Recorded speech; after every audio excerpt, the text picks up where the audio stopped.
তো hello guys, আজকে আমি বানাতে চলেছি মোগলাই পরোটা। প্রথমে কড়াই দিয়ে দিলাম তেলটা গরম হলে দিয়ে দিলাম পেঁয়াজটা একটু নাড়াচাড়া করে পেঁয়াজে দিয়ে দিলাম চিকেনটাও একটু নাড়াচাড়া করে নিচ্ছি যতক্ষণ না চিকেনটা একটু সাদা হয়ে আসছে। চিকেনটা এরম সাদা হয়ে গেলে তার মধ্যে দিয়ে দেবো আদা রসুন পেস্ট। তারপরে আমি একটু আদা রসুন পেস্টটা দিয়ে কষিয়ে নিচ্ছি। তারপর দিয়ে দেবো এর মধ্যে একটু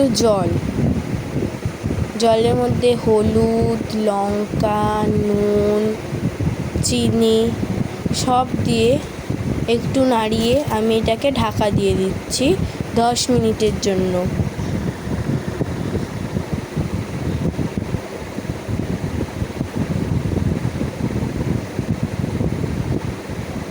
তো ওদিকে আমি ময়দাটা মেখে নিচ্ছি। নুন, চিনি, তেল, ময়দা ভালো করে ময়াম দিয়ে নিচ্ছি।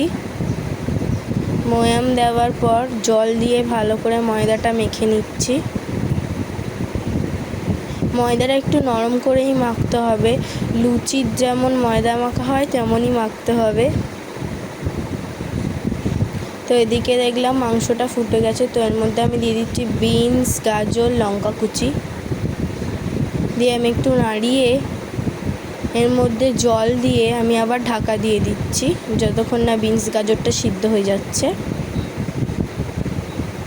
তো আমি এবার ময়দাটার উপর তেল দিয়ে ময়দাটাকে সাইডে রেখে দিচ্ছি। তেল দেওয়ার ফলে ময়দাটা আরও নরম হয়ে যাবে।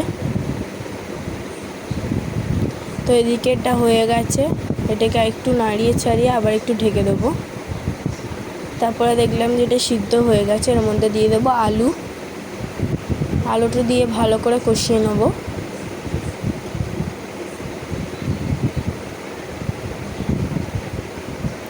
কষানো হয়ে গেলে শেষে দেবো গরম মশলা গুঁড়ো।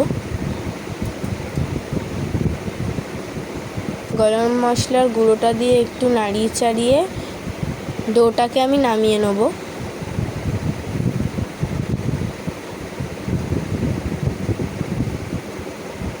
নামানো হয়ে গেলে আমি 2টো ডিম ফাটিয়ে নিয়েছি আর ব্যাটারগুলো এরকম করে নিয়েছি।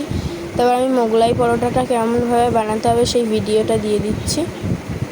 এরকমভাবে মোগলাই পরোটাটা, তারপর ডিম, তারপর ওই যেটা বানিয়েছিলাম তরকারিটা ওটা দিয়ে এটাকে মুড়ে তেলে ডিপ ফ্রাই করে নিতে হবে গোল্ডেন ব্রাউন কালার যতক্ষণ না আসছে। গোল্ডেন ব্রাউন আরেকটাও দেখিয়ে দিচ্ছি, দেখে নিই। এরকম করেই বানাতে হবে এটা। এবার দিয়ে দেবো এর মধ্যে তেল, ডিম,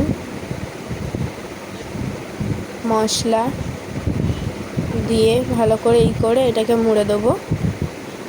তো এটা গোল্ডেন ব্রাউন কালার হয়ে গেছে। এবার এটা আমি নামিয়ে নিচ্ছি। দেখুন এরকম হয়ে যাবে, তখন আমরা নামিয়ে নেব। এরকমভাবেই নামিয়ে নিচ্ছি। এবার আমি কেটে দেখাচ্ছি এটা কতটা মুচমুচে হয়েছে আর ভিতরেও সবজিটাও কত আছে।